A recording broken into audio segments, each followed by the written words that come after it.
Bem-vindos ao Tamanho Familiar, o podcast sobre as alegrias e desafios vividos nas famílias grandes. A nossa convidada de hoje é a Catarina Macedo Ferreira. Nasceu em Lisboa, é a segunda de 4 irmãs, casada com o Miguel e mãe de 4 filhos. Formada em pintura pela Faculdade de Belas Artes de Lisboa e artista desde sempre, decidiu que trabalharia por conta própria em prol da família e da arte que respira e a inspira. Quando foi mãe, em 2009, ganhou o gosto por fotografar os filhos. Em 2011, criou a Thais, focada em fotografar famílias. Em 2021, sonhou criar uma peça especial onde pudesse trabalhar a pintura e o desenho. Decidiu permanecer na arte, mas mudar o rumo. Criou a Coolet, uma marca que começou por ser de coletes e hoje já conta com calças, saias, vestidos, túnicas e blazers. O denominador comum das suas peças é que, seja qual for o ambiente, dão sempre um ar arranjado, algo que não dispensa para o seu dia-a-dia. Vamos conversar com a mãe, fotógrafa e artista, Catarina Macedo Ferreira. Olá, Catarina. Bem-vinda. Obrigada. Tens 3 irmãs. Como é que foi crescer no meio de mulheres? Olha, era uma grande confusão. Nós tanto passávamos o dia em grandes brincadeiras, como também pegávamos e batíamos. Portanto, eu acho que nós, se calhar, éramos 4... Nós crescemos muito primeiro 3, porque a minha irmã mais nova tem alguma diferença de idade, mas era muito intenso. Era puxões de cabelos, pontapés, mas também muitas brincadeiras com os nossos primos também. Nós vivíamos... todos os irmãos da minha mãe são muito próximos, mas havia uma em especial com idades muito próximas em que nós estávamos sempre muito juntos. Portanto, nessa idade da infância, tanto as minhas irmãs como os meus primos direitos, os meus 3, na altura eram 3 rapazes, estávamos sempre juntos, inventávamos brincadeiras e aventuras. Portanto, foi uma infância ótima, mesmo muito boa, muita sorte. E quem foi a pessoa mais influente na tua vida? Olha, eu tive várias professoras que me marcaram. Lembro-me de sentir sempre alguma coisa especial por algum adulto em alguma fase da minha vida. A minha avó do lado materno foi uma referência construída com a minha mãe, porque ela morreu quando eu tinha 7 anos. Portanto, nós temos todo um repertório de conversas, histórias que a minha mãe contava em como ela era especial e em tudo aquilo que viveu. Portanto, eu tinha uma referência construída, que não era tanto da minha vivência, mas daquilo que tinha deixado de marca na família. Depois, a minha avó paterna era aquela avó mais das histórias, super paciente, que nos recebia em casa e que tinha sempre, era muito calma, premeditada, e eu também sinto que criei muita afinidade ao longo da vida, e mesmo ela morreu há mais ou menos 6 anos, que consegui criar ali umas coisas especiais com ela. A minha mãe é um mulherão, nós somos assim um bocado matriarcas, são as mulheres que são...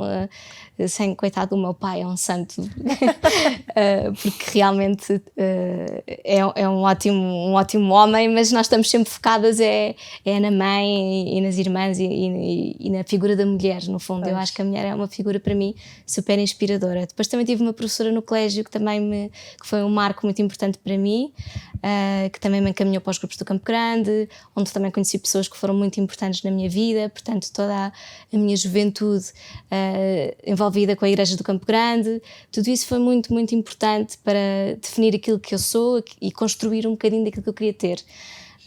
Depois acabei por casar com um ateu, com um agnóstico, mas isso são só pormenores, porque no fundo ele também diz que eu sou um bocadinho a pessoa que lhe tira de vez em quando o tapete e que lhe faz aquelas perguntas mais difíceis e que ajuda também a crescer. Giro. E portanto, sim, durante toda a minha vida houve aqui momentos e pessoas importantes e acredito que ainda vão haver imensas. Aliás, eu acho que nós em adultos é que conseguimos ainda melhor construir quem são as pessoas com quem queremos, para quem queremos olhar e que nos dão aqui algum brilho, não é? E são tantas, por tantas razões diferentes. E existe algum livro que tenha sido para ti uma inspiração familiar ou que te tenha marcado?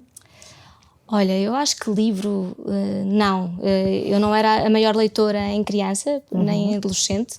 A minha irmã mais velha ocupava muito bem esse trono.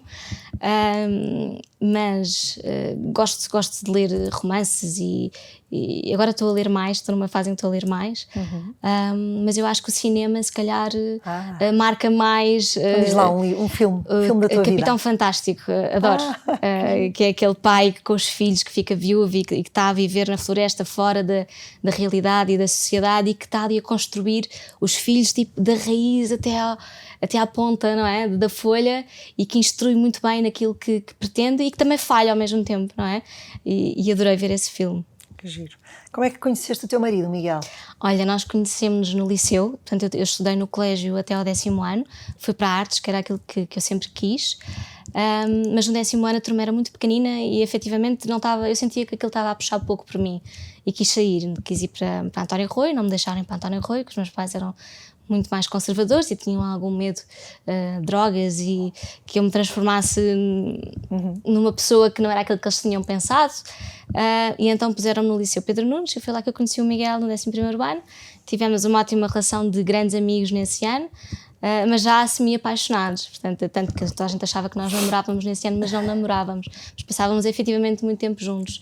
Eu acho que construímos aí uma boa base para a frente. Sim, depois no ano seguinte começámos efetivamente a namorar e tivemos um ano de pausa e depois voltámos a reencontrar-nos e foi nessa segunda vez, namorámos 3 anos, absolutamente decididos que queríamos casar, e toda a gente achava que éramos loucos porque éramos muito novos. Casaram com que idade? Casámos com 22. Os dois? Sim, tínhamos planeado que queríamos casar nesse ano. Eu estava no último ano da faculdade, ele também, ele tinha acabado de entrar para a TAP. Foi uma oportunidade que apareceu ali e ele estava a estagiar, percebeu que não ia conseguir fazer a carreira que gostava no sítio onde estava a estagiar. Se casar era interessante ir ver o que é que se passava na TAP e gostou imenso, portanto ele é comissário de bordo e já lá está há 16 anos. Entretanto fiquei à espera da Beda Leonor, e decidimos antecipar o casamento. Casámos um bocadinho mais cedo, em vez de casarmos no final do ano letivo, casámos no início e pronto, foi assim um bocadinho difícil para a família, não é? Eu tinha 22 anos, portanto foi assim uma notícia um bocado estranha. Deve ter sido a primeira a casar, fui a primeira a casar na família, nos amigos, por todo lado, portanto comecei a minha vida como mãe um bocadinho sozinha nesse apoio, mas comecei a construir muito rapidamente. Nós vivíamos na zona de Santos e tínhamos assim uma rotina, depois da escola levávamos os miúdos ao Jardim da Estrela e começámos a fazer alguns amigos que também eram novos, que também tinham tido filhos cedo e assim, também foi assim que começou também o projeto das fotografias, também a fotografá-los a eles, a fotografar os meus filhos. Sim. E quem é cada um dos vossos filhos? Olha, a mais velha é a Leonor veio ensinar-nos tudo. Eu costumo dizer que ela é um animal social, porque é uma miúda cheia de competências sociais e de resolver problemas e de fazer coisas. É mesmo muito especial, muito sensível, muito amiga. Claro que agora está na fase de quase a fazer 16. Os últimos 3 anos têm sido um rebuliço, não é? Porque tanto é uma coisa como deixa de ser outra e já experimenta outra coisa, mas é uma miúda muito, muito querida, acima de tudo, muito boa miúda. Depois vem o Xavier, que está a fazer 14 agora, que é sim esse o extra sensível. Descobrimos o ano passado que está assim neurodivergente, portanto tem ali um diagnóstico que eu não vou já abrir o jogo pela privacidade dele, mas que também lhe traz muitas competências espetaculares e outras que precisa de trabalhar. É um pianista, portanto ele descobriu o piano há mais ou menos 4 anos e tem sido uma loucura o que ele tem feito. É um filho que me orgulha imenso porque é muito persistente nos seus sonhos e naquilo que quer fazer. Depois nós perdemos um bebê entre o Xavier e o Sebastião, que é o terceiro. Portanto temos aqui 3 anos de diferença entre os 2 rapazes certinhos. E temos o Sebastião, que era um bebê queridíssimo, muito fácil, é um doce de miúdo. Nós costumamos dizer que ele é o diplomata, porque não gosta de se envolver em grandes confusões, gosta de organizar as coisas, deixar falar, ponderar, não é precipitado, gosta muito de pensar, é muito calmo e, portanto, é ali um ser querido, racional e muito, muito ponderado, gosta muito de estar em paz. E depois veio mesmo para dar aqui uma força grande à família toda, a Graça, que também nasceu muito próxima do Sebastião, que é um mulherão. Eu já a vejo um mulherão, eu sei que ela vai ser uma mulher fortíssima, interessante, e é só sabermos ajudá-la a crescer nesse sentido. Que idade é que ela tem? Ela tem 9 anos. 9. Portanto, o Sebastião está a fazer 11, ela acabou de fazer os 9 e já se nota que ela respira ali também muita arte, mas precisa muito de balizas, não é? Precisa muito da nossa ajuda para crescer, para não se esticar muito, mas a vida também há de lhe dar isso, eu acho. Sim. E sendo o Miguel comissário de bordo, passas imenso tempo sozinha com os 4, não é? Sentes que consegues chegar a todos? Não, eu acho que toda a gente tem filhos, sabe que não chega a eles, mesmo que fossem filhos únicos, se calhar até seria ainda mais difícil, porque a intensidade da relação mãe e um filho apenas, acho que seria também dificílimo. Portanto, o primeiro pressuposto, nós não chegamos a todos os nossos filhos e à medida que eles vão crescendo, nós sabemos ainda mais que a vida deles passa-nos muito ao lado. Portanto, a primeira coisa é realmente fazer o melhor que se pode sem pôr muito peso. Nós, durante algum tempo, mantivemos estratégias de... já estamos sempre atentos aos miúdos. Portanto, o Miguel, apesar de passar muito tempo fora e de eu passar algum tempo sozinha com eles, ele tem folgas durante a semana. Por isso, o tempo de pai rende muito. Rende muito mais do que ao fim de semana que caímos todos, não é? Ao fim de semana toda a gente cai e agora é um programa social, agora é a família e na verdade ao dia de semana aquelas pequenas coisas, ir pôr à escola, tomar um café antes de ir pôr à escola, ir buscar o outro mais cedo para aproveitar e estar um bocadinho, tanto eu como ele conseguimos perfeitamente fazer. E portanto eu acho que nós temos até uma vida familiar muito competente e muito envolvida e muito atenta, exatamente por ele ser comissário de bordo. Pois. Claro que há momentos em que ele efetivamente não está, são alguns, ele não faz longo curso, portanto consegue vir a casa algumas vezes, também foi uma opção dele. E depois também podemos fazer coisas maravilhosas, que é como levar os meninos numa estadia dele. Já levámos a Graça a Paris nos anos dela, sai incrivelmente mais barato, não é? Foram só os 3? Sim, não, por acaso levámos um deles, levámos o Xavier. Exatamente, levámos o Xavier. Também já foi a Leonor sozinha com ele a Paris. Há assim uns sítios que já sabemos que funciona. Giro. E vamos. Boa. Quais são as maiores alegrias de ter uma família grande? Olha, eu acho que é um sentimento de construção de algo grande, não é? Ou seja, é infinito o que eles nos dão, tanto de bom como de mau que ajudamos a construir em bom, não é? Mas ter os miúdos todos, que são aquilo que saiu de nós, não é? Aquilo que saiu de nós tanto fisicamente como os nossos traços genéticos, a nossa personalidade, encontrarmos nos nossos filhos, revermos-nos, também é um treino psicoterapêutico enorme, não é? E eu acho que é uma grande alegria ver que eles crescem bem e que gostam de estar em família. Portanto, eu acho que nós damos imensa importância ao tempo que passamos juntos e tentamos que seja bom fazer um jogo de cartas. Claro que a maior parte dos jogos dão discussão, Olha. mas a discussão também faz parte e às vezes nós trabalhamos um bocado isso, que é: olha, vai dar asneira, vai dar discussão, mas zangamos-nos então, mais vale zangarmos-nos todos, porque isto também é um bocado de viver em família, não é tudo bom, não é tudo fantástico. Perfeito, Os sim. maus momentos são importantes.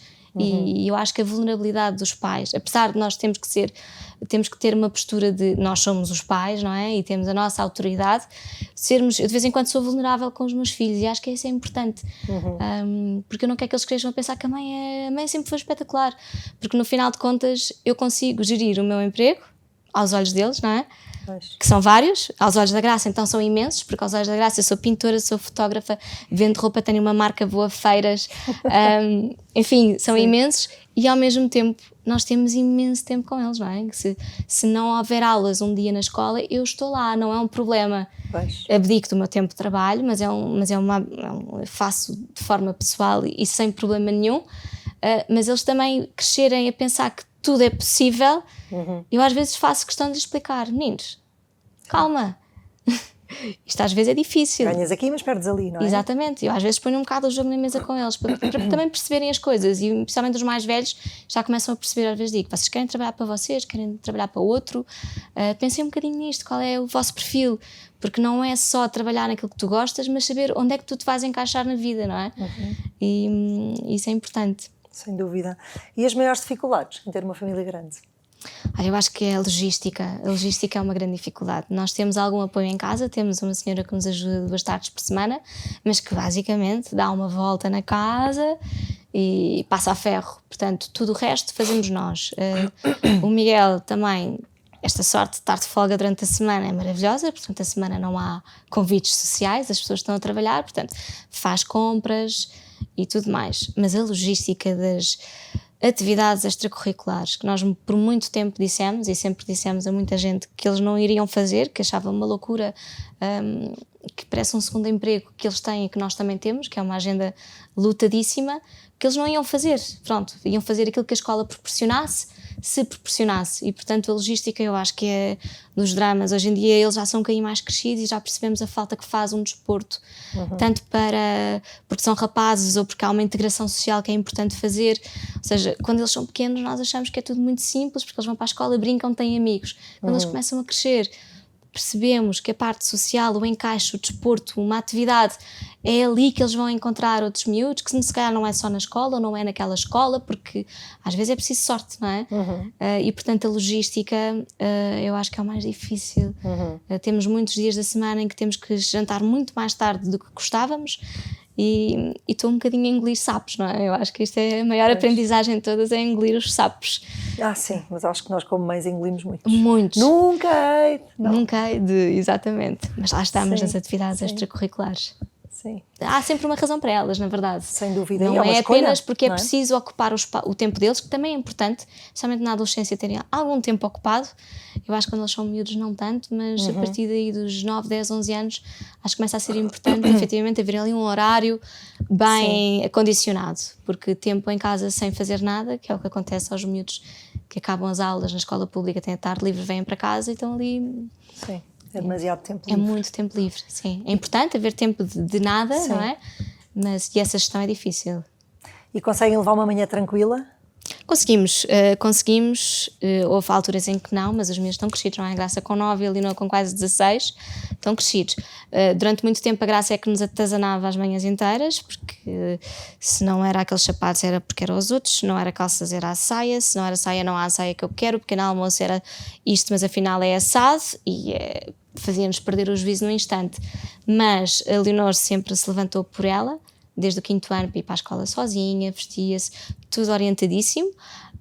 O Xavier era mais difícil tirá-lo da cama, mas quando começa mal ou bem vai, assim mais de trombas vai. O Sebastião é super organizado, portanto também não tem problemas, e muitas vezes acontece eu estar na cama às 8, adeus meninos, eles começam a saem ali no primeiro, depois sai o Sebastião e o Xavier, já estão os dois autónomos a ir para a escola, vão não juntos. Vão todos juntos? Não, estão em escolas diferentes. Claro. E depois eu fico com a Graça, que é muito bom. A Graça é uma miúda que precisa muito de nós, não tanto porque precisa, mas pelo feitio que tem. Precisa da nossa presença e do nosso acompanhamento pelo feitio supersónico que aquela miúda tem. Portanto, se eu começo a despachá-la tanto quanto aos outros, provavelmente vou ter o reverso da medalha mais tarde. Portanto, tirar um tempinho para um café de manhã com ela. Todos eles tiveram um bocadinho disso, e se não têm de manhã, têm depois à tarde. Pois. A nível de escolhas prioritárias que fizeram, em que é que vocês escolheram? Quais são as prioridades que escolheram para a vossa família? Olha, a nível de escola, nós assumimos que eles iam todos para a escola pública, assumimos que queríamos viver num bairro familiar, tivemos a sorte de consegui-lo após muitas mudanças de casa, e apostámos que eles iriam andar na escola pública, seguir com os amigos de escola em escola. Acontece que essa opção acabou por não ser a melhor para alguns dos nossos filhos, e tivemos que mudar esse plano. Portanto, agora temos 2 num colégio, que se calhar era aquilo que eu, no mais íntimo de mim, gostaria de ter optado pelo início, mas que financeiramente era impossível. Mas, portanto, era isto, que eles estivessem em escolas públicas, muito próximas da nossa casa, muito próximas do espaço onde vivem, que era para ganharem autonomia, porque consideramos que isso também faz parte do seu crescimento. Serem autónomos, estarem em risco, saberem resolver problemas, voltarem, o que é que fazem, chegarem a casa, arranjarem um almoço, terem amigos em casa, viverem num bairro em que podem ter isso tudo, ajuda-os a crescer e ajuda-nos a nós também, não é? Porque nos facilita a logística e a rotina.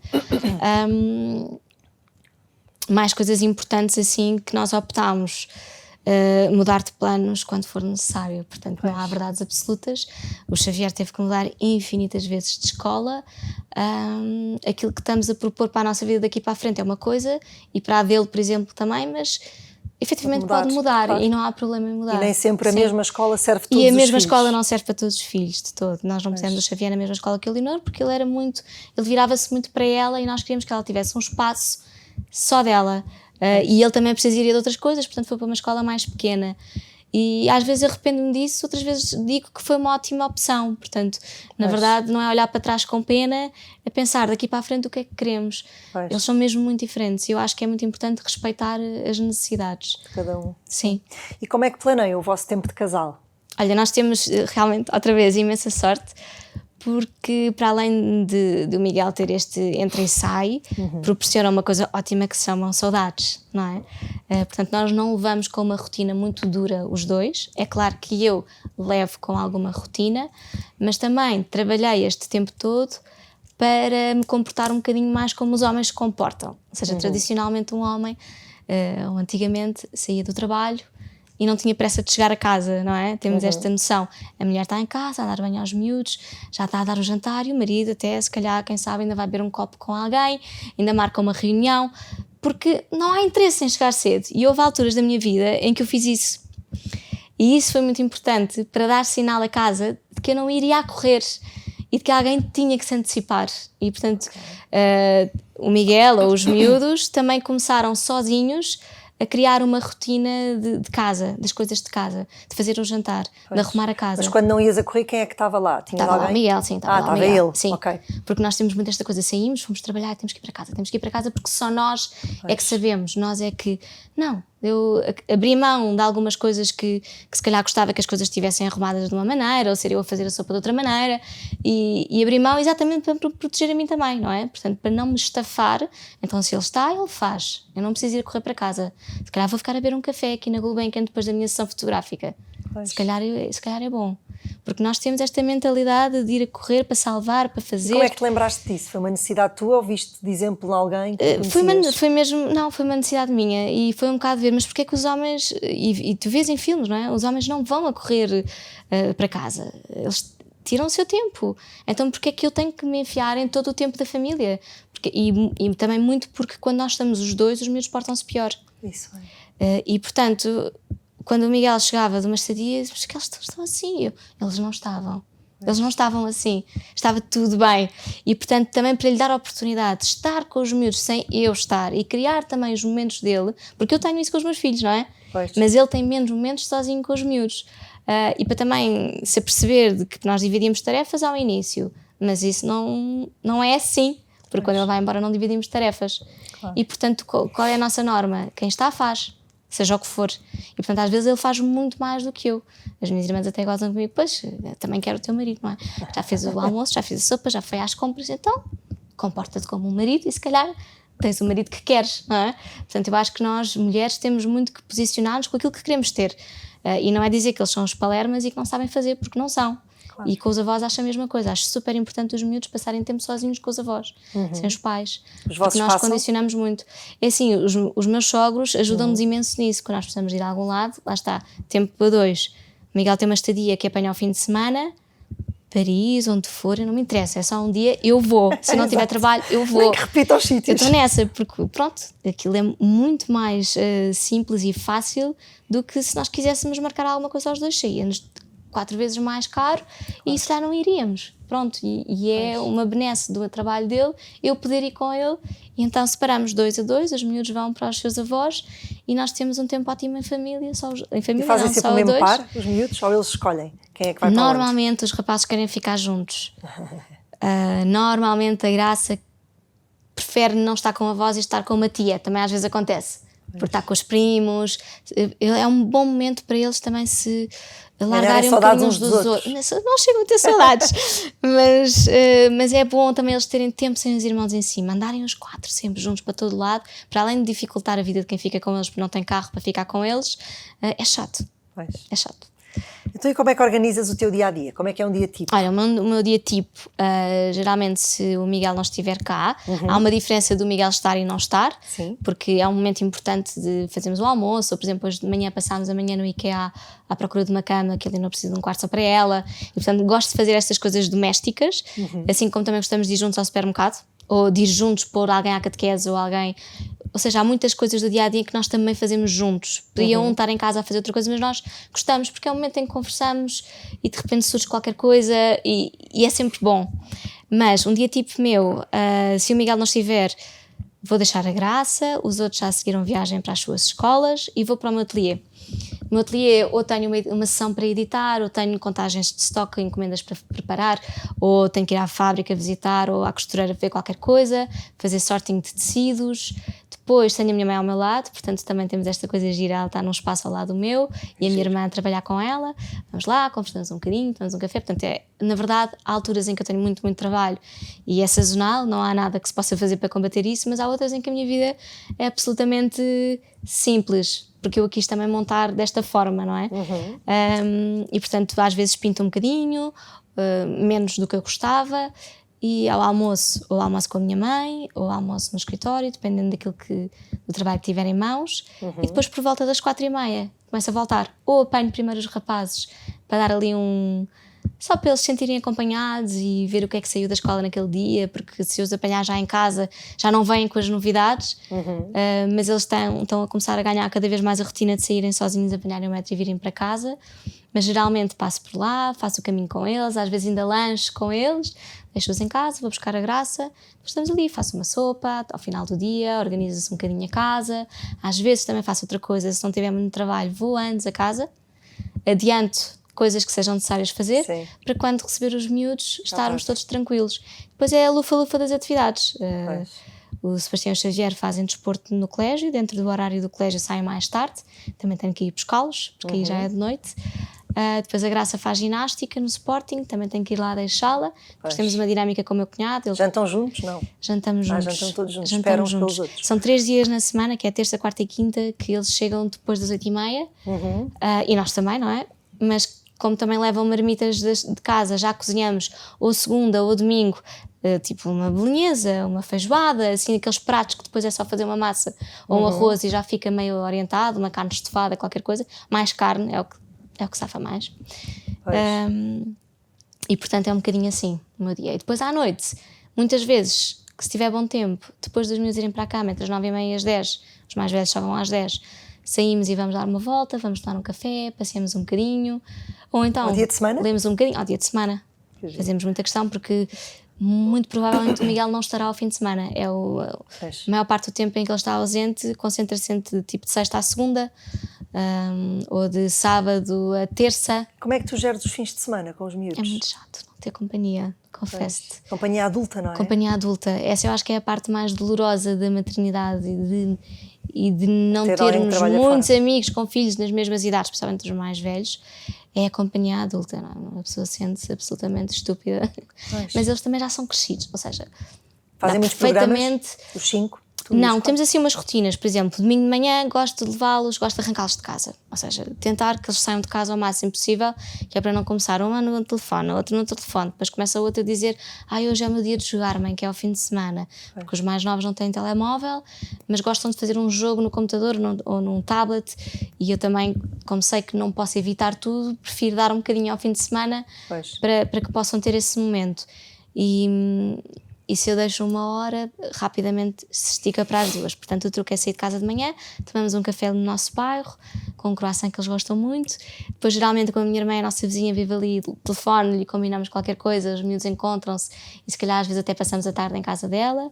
Se eu não tiver trabalho nenhum no fim de semana, também vamos para a casa dos meus pais, que tem uma casa fora, perto, mais ou menos a 40 minutos. E aí estamos tempo em família, às vezes convidamos amigos para ir lá almoçar. É mais ou menos isto. Tens de programar alguma coisa? Depois às vezes há umas festas de anos, mas as festas de anos nós retemos muitos convites. Sempre fizemos isso, porque senão não podíamos andar a toque de caixa das festas de 4, não é? Porque seria miserável, e portanto aqueles que são os amigos especiais, tudo bem, seguimos. Então, e quais são os programas preferidos em família, dos 6? Olha, nós no Covid descobrimos o jardim, não é? O jardim público como espaço para estar e, portanto, fazer piqueniques. Passaram a adorar. Levar uma bola ou umas raquetes de ténis também passou a ser uma dinâmica gira. Depois nós temos outras coisas, que é levá-los a uns museus, eles não acham muita piada, mas nós de vez em quando, ao fim de semana, se o Miguel estiver cá sozinho, às vezes não tenho muita paciência para os levar, porque tenho que estar sempre a ver onde é que estão todos e se ninguém está a mexer em nada. Sim. E prefiro que o Miguel esteja. Até porque ele é super interessado, eu também sou, mas e ele também, porque nós estudamos os dois artes e portanto ele gosta imenso e a Leonor interessa-se imenso, ele gosta de lhe explicar as coisas e há ali um momento de pai e filha muito giro. Eles não adoram, mas saímos de casa e vamos, portanto gostamos de ir ver museus e que eles comecem a cultivar o gosto por ir ver uma exposição. Adoram ir à Gulbenkian, deve ser o sítio preferido deles. Nós já os deixamos à solta e eles jogam às escondidas no parque inteiro da Gulbenkian. É como se fosse a segunda casa deles. Como cada vez que eu ia fotografar, ou fotografava na Gulbenkian ou no outro jardim, o Miguel fazia muita questão de também os levar e eu também gostava, portanto eles estavam ali por perto e era uma companhia, para eu ir quando acabasse o trabalho ia ter um tempo de família, ou por exemplo almoçar fora, muitas vezes fazíamos isso, íamos almoçar fora uma vez por semana todos juntos, ou ir andar de skates ali para o skate park na Doca do Espanhol, é um programa que bate sempre bem, depois um leva a bola, vai jogar basquete, outro já está a fazer outra coisa, leva os patins e está toda a gente um bocadinho na sua, nós também podemos jogar com eles, gostamos de fazer essas coisas. Tu até vive bastante o exterior. Sim. Aliás, eu diria que o truque é mesmo sair. Apesar do Sebastião adorar jogos de tabuleiro, o Sebastião quer muito jogar ao Monopólio todos os dias. Se calhar, não é? É mais calmo. Ele não gosta tanto da mais interação. Se calhar, adora ler, portanto, só que nós fugimos do Monopólio, porque o Monopólio dá discussão. E é enorme, é um jogo que demora imenso tempo. E é um jogo que demora muito tempo, mesmo. Pois, que giro. E têm assim alguns hábitos que implementaram em vossa casa, não sei, tipo uma noite de cinema à sexta ou assim? Sim, há um bocadinho. Para já eles gostam muito de ver o Isto é Gozar com Quem Trabalha.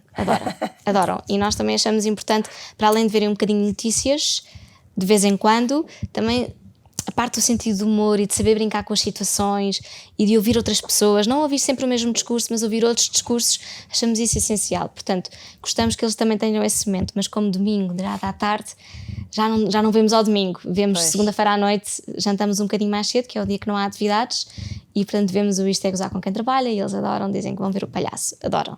E depois acabamos por ter brincadeiras próprias sobre as coisas que foram ditas, temos muitas private jokes entre nós, acho que nós temos uma relação ótima nesse sentido. Há muito sentido de humor na mesa e há muita brincadeira. Mas qual era a pergunta? Desculpa. Então a pergunta era estes hábitos que às vezes são típicos das famílias, sim. Não é? Pode exemplo, ser fazer pizza ou uma noite de cinema. Agilizar a noite de sexta-feira geralmente é a noite de cinema. Temos um projetor em casa e projetamos filmes. Às vezes é um filme em que vemos todos juntos, outras vezes é só eles e nós pisgamos. Acontece muito, dependendo da fase em que estamos e se precisamos de um bocadinho de sair ou se vemos que aquilo que eles querem ver não nos interessa nada e vai ser uma chatice. Ou então às vezes é mesmo aquele filme que nós escolhemos especificamente e gostávamos que eles vissem. Mas eles já estão com idades tão diferentes que às vezes não chegam a consenso. E então já começa a haver aquele hábito e depois é uma chatice porque é uma imposição e há quem não gosta, quem fica chateado, quem ninguém é sempre a mesma coisa, não é? E então já estamos ali outra vez, não é? Isto era um momento bom e agora já não é um momento bom, porque já estamos todos zangados. Mas como já estão com interesses muito diferentes, ali não com 16, já não gosta de ver o que eles veem. Às vezes tem que ser um filme mesmo estratégico.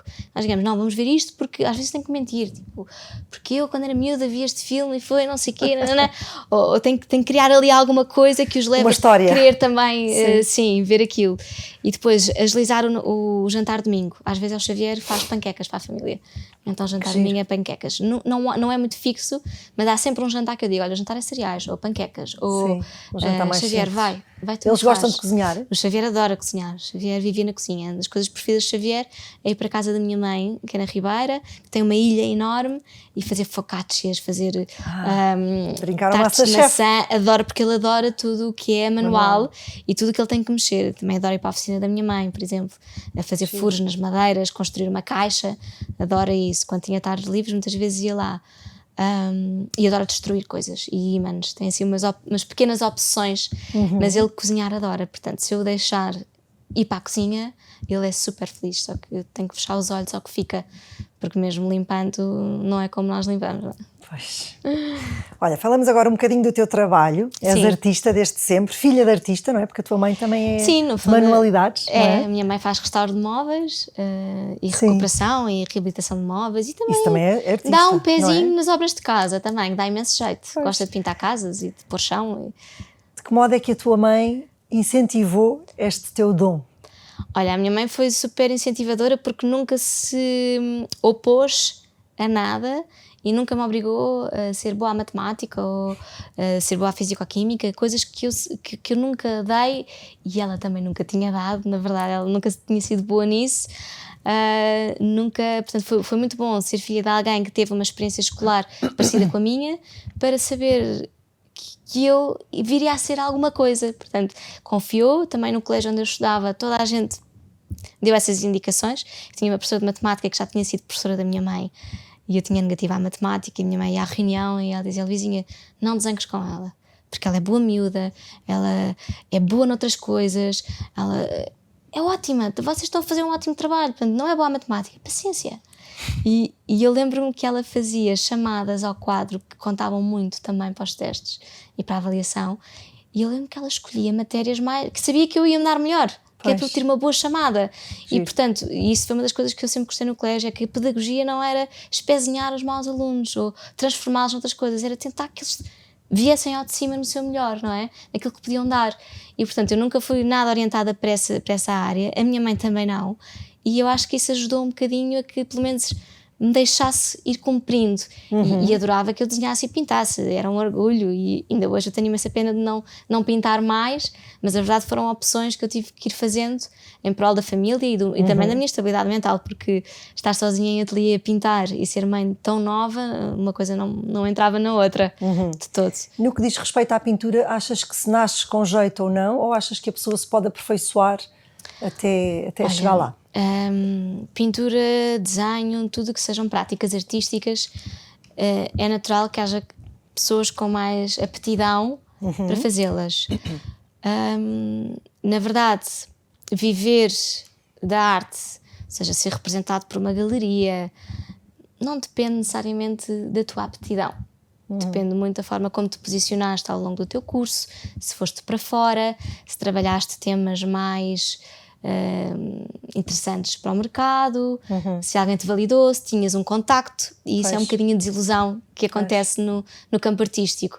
É que, por exemplo, quando eu estudei pintura na Faculdade de Belas Artes, eu já tinha começado um curso de desenho para me melhorar na Sociedade Nacional de Belas Artes, mas a verdade é que já ninguém queria muito saber daquilo. Ou seja, se eu de repente decidisse fazer instalação e performance ou vídeo, estava ótimo, era só aquilo que esperavam, porque pintar tradicionalmente, ou a não ser que tivesse um conceito ou que tivesse a fazer algo muito, tinhas que ter uma grande baliza de literatura atrás de ti, de estética, que te apoiasse naquilo que tu querias fazer, porque alguém pintar um retrato hoje em dia, isso não quer dizer nada.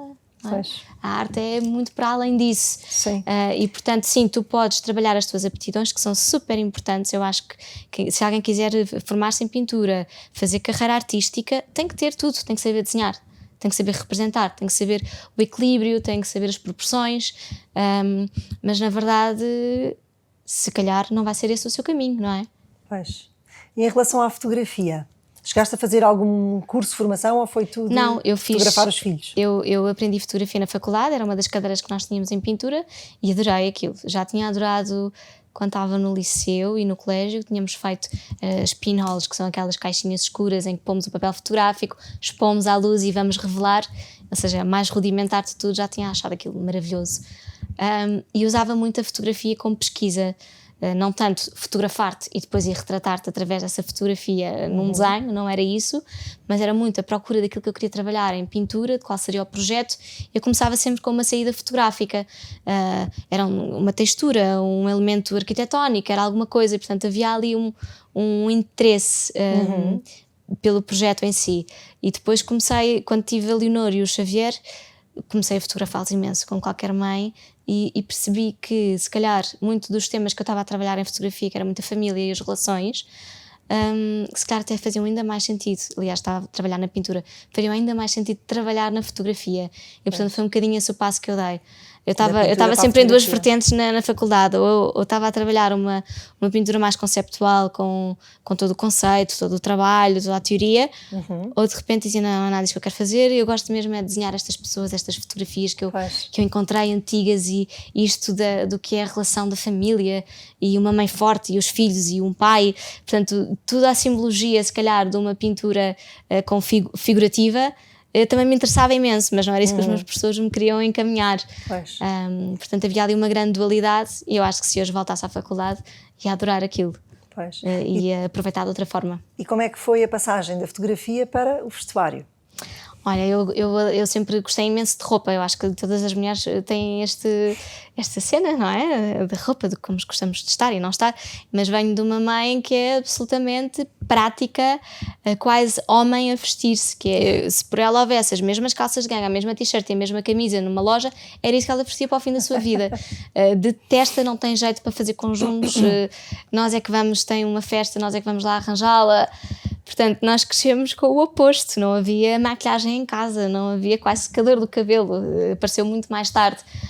E portanto nós estávamos sempre em defeito, estávamos sempre à procura de quem nos ajudasse. Depois havia umas tias mais vaidosas e que nos iam dando assim umas luzes, mas a minha mãe era super prática. Mas eu comecei a gostar muito de roupa, claro, ao longo da vida, adolescente. E houve um dia que eu percebi que queria começar a descolar um bocadinho o meu trabalho de fotografia, que se focava muito ao fim de semana e era o meu tempo de família. Eu não queria continuar a alugar o meu tempo de família aos avós, ou seja, eu estar com os meus filhos fora da rotina do dia-a-dia, que é um sacrifício. A rotina do dia-a-dia é sacrificante, não é? Acorda, faz, vai, é intensa, é estressante. Não tens depois a parte boa, que é chegar ao fim de semana, agora vamos estar.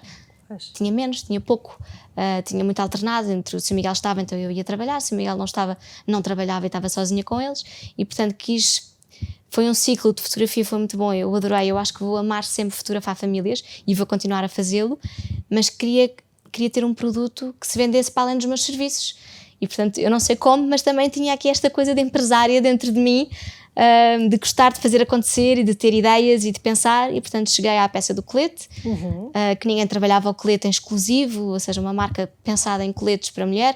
Eu procurava coletes para mim e não gostava de nada do que encontrava, era tudo ou branco, ou preto, ou bege, ou sem graça, e pensei, não, mas um colete pode ter cor, um colete pode ser reversível, o outro lado pode ser uma pintura minha, e de repente tenho a marca construída e em 3 meses lancei a marca, basicamente. Qual foi o maior desafio até agora na criação da Cullet? Olha, são tantos desafios. Eu acho que não desistir. Eu acho que todos os anos, todas as marcas pequenas como a minha pensam, pronto, é a última coleção que faço. Porque de repente pode haver um tecido que vem com um defeito e que ninguém viu, e temos as peças cortadas e prontas ou até já produzidas com um defeito. Ou há um fitting que não fica bem feito e há devoluções, ou há atrasos a receber aquele tecido que era mesmo importantíssimo para a marca, e temos a fábrica que só começa o trabalho quando tiver os tecidos todos à espera e temos que abrir mão daquele tecido. Portanto há imensos stresses, mas o maior desafio tem sido ter fluidez de dinheiro para continuar, que é, eu acho que, e fazer tudo sozinha, não é? Eu gostava daqui a uns 3 ou 4 anos já ter uma pessoa ao meu lado com mais 2 pessoas para eu poder estar na parte criativa e poder ter alguém na parte financeira, na parte de marketing. Sim. E não seres tu a fazer tudo. E não ser eu a fazer tudo, porque eu acho que isso consome muito. Eu ainda fotografo a marca, ainda procuro tudo, ainda vejo os modelos, contacto as maquilhadoras, faço o styling, quer dizer, não sou stylist, não é? Mas sei o que é para a minha marca, mas é muito interessante começar a passar a bola também para aquilo que a marca é, para além de mim. Isso a marca também significa crescimento da marca. Exatamente. Mas eu não tenho pressa nenhuma em crescer, ou seja, eu gosto muito de ir conforme eu posso, porque sou eu. E como é que se combate o preço das grandes marcas? Não se combate, não é? Tem uns preços muito não nos podemos menores, posicionar da mesma forma porque não somos iguais. Ou seja, as pessoas que trabalham na fábrica onde eu produzo são bem pagas, têm um horário de trabalho justo, a costureira com quem eu trabalho, eu digo, não, mas este preço, não faça isso, não me baixe os preços, porque eu estou aqui e eu vou continuar a trabalhar consigo. Faça um preço justo para o seu tempo, para aquilo que levou.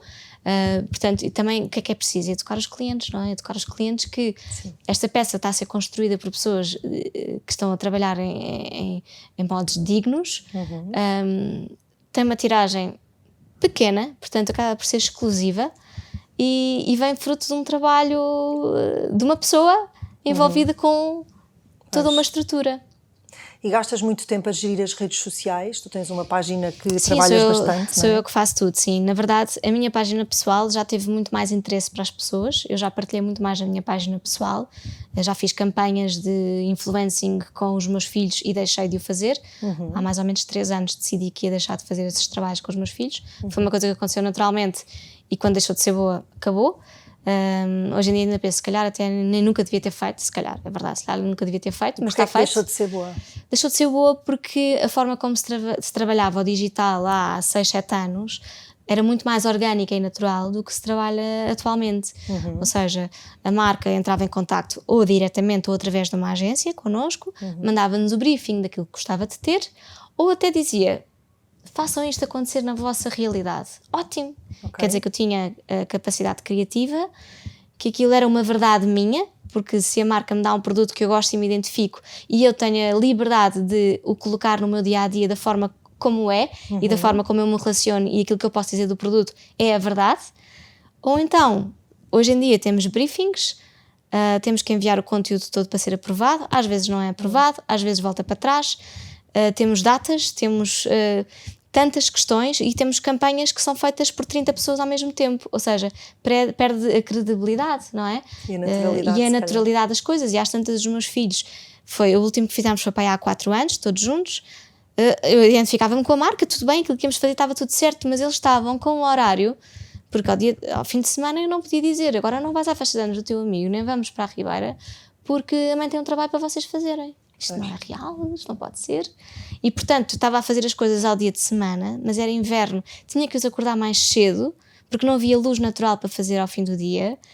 Pensei, isto é de loucos, eu não quero isto para os meus filhos, porque eu já estou estressada. Eu não ganho para isto, provavelmente nem compensava tudo isso. Nem é pelo preço, imagina, nem é pelo preço, eu estou zangada com eles. Eu estou zangada com eles enquanto estamos a fazer uma coisa que usa a imagem deles. Portanto, nem sequer faz sentido para a forma como eu quero viver e educar os meus filhos. Por muito que eu ponha um X na conta deles ou lhes compre um presente, não faz sentido nenhum. É tudo ao contrário daquilo que eu queria. E portanto, quando isto aconteceu, eu terminei o compromisso que tinha com a marca, com aquela em específico que tinha mais timings. E quando começaram, entretanto, no Covid, fiz uma ou 2 coisas, estávamos todos em casa. Até era divertido fazer, mas eu fiz uma coisa gira que foi, já nem me lembro como é que se chamava. Eu disse às marcas, eu estava louca por trabalhar, por fotografar, por fazer coisas. Já não conseguia mais sentar-me ao lado deles e orientar as aulas online. Esse era o meu papel, quer dizer, era de ir à loucura, não é? Eu estar sem fazer nada e estar só a fazer aquilo, queimava-me todos os bocadinhos de mim, que sou uma pessoa que gosta de fazer coisas e tenho ideias e quero, e aquilo não estava a jogar para mim. Portanto, eu disse às marcas: mandem-nos coisas que nós vamos fazer os vossos editoriais. E disse: miúdos, querem fazer isto? Vamos ajudar as marcas que estão sem poder fazer campanhas, sem poder... Eles: bora. E então fazíamos isso. E depois 10% das vendas da marca associadas a essas fotografias revertiam para uma associação. Pois, tinha um fundo. Sim, e depois eu devolvia tudo para trás. Ou seja, nós não queríamos ter as coisas, queríamos entreter-nos e usar um bocadinho a minha plataforma, que tinha 50 mil seguidores, para comunicar a marca, ajudar a marca e ajudar as associações. E no entretanto estávamos a divertir-nos em casa e a passar bem o tempo. Boa. Mas depois da Covid abandonei por completo. E hoje em dia, como, não sei, nunca me senti muito influencer, mas se alguém me associar ao papel de influencer, recuso 30 mil trabalhos, porque são todos com os meus filhos. Portanto, eu não voltei a posicionar-me. Se calhar ainda vou conseguir posicionar-me como Catarina e não a mãe de 4 miúdos muito engraçados que de vez em quando aparecem nas redes sociais. Portanto, quero-me comunicar mais outras coisas, mas também não tenho tempo. Às vezes não tenho paciência. Agora a Cuba te deve-te absorver muito também. Sim, mas eu sempre preferi valer-me pelo meu trabalho, tanto na fotografia, na pintura, como na marca. E qual é a próxima peça de vestuário da Cooled? Olha, talvez um macacão. Que giro, estava a pensar nisso. Sim. Mas pensei, não vou perguntar porque pode ser... Talvez um macacão. Estou com o macacão desde o ano passado na cabeça. Que engraçado, vamos tentar modelar. Certeza que vai ser um sucesso. Acho que sim. Certeza. Acho que sim. Vamos para as 3 perguntas finais. Boa. Se a vossa família fosse uma peça de vestuário, que peça era cada um dos 6? Ai, meu Deus, essa é mesmo difícil. Para ti, olha, o Xavier seria um blazer, que ele adora vestir-se a rigores. Ama. Giro. O Sebastião é um miúdo muito prático ao mesmo tempo. Eu acho que tinha que ser uma sweatshirt, que ele gosta de estar confortável. A Graça seria um colete, porque ela é super fã e pede-me sempre um colete de miniatura de imensos que eu faço. Ela tem pai 2 ou 3 lá em casa, que são coletes de miniaturas dos meus. A Leonor seria sapatos, seriam uns ténis tipo um samba ou assim, que é o que ela mais gosta, é de andar atrás dos Adidas todos. Eu provavelmente um vestido, eu adoro vestidos. E o Miguel estaria de farda, que é como eles ficam bem. E o que é que a família que construíste te trouxe? Olha, eu acho que uma mulher, isto vai ser super... Giro. Não, vai ser super controverso, porque há mulheres que não conseguem ter filhos, não é? Portanto, mas eu acho que uma mulher chega a uma maturidade na vida dela quando é mãe que não consegue alcançar tão rápido e com tantas competências se não for mãe. Imagina, eu às vezes digo à minha mãe, Luizinha, quando tiver filhos, aquilo vai, para ela vai ser uau, porque a mim, para além, eu sentia que às vezes era um bocadinho emocional e muito, às vezes, frágil em miúda e com muitos moods. E assim que eu fui mãe da Leonor, isso acabou. Foco, eu cresci e portanto eu acho que a família nos traz uma maturidade e uma capacidade de gerir, eu acho que toda a gente devia contratar mães, porque as mães são incríveis a gerir, a lidar, a antecipar problemas, a pensar mais a fundo nos filhos e nas pessoas que estão à volta delas, a cuidar. Eu acho que o mundo só se faz com mães, portanto eu sinto-me altamente competente por ser mãe. Giro. E uma palavra que define a vossa família? Nós somos uma tribo, nós somos muito tribo. Muitas vezes os miúdos entravam num parque infantil e os outros afastavam-se, porque aquilo era assim intenso. Portanto, eu imagino que sim, uma tribo. Gostei imenso, Catarina. Obrigada. Catarina. Aguardamos o macacão da Coolet. E no próximo episódio teremos mais uma família inspiradora.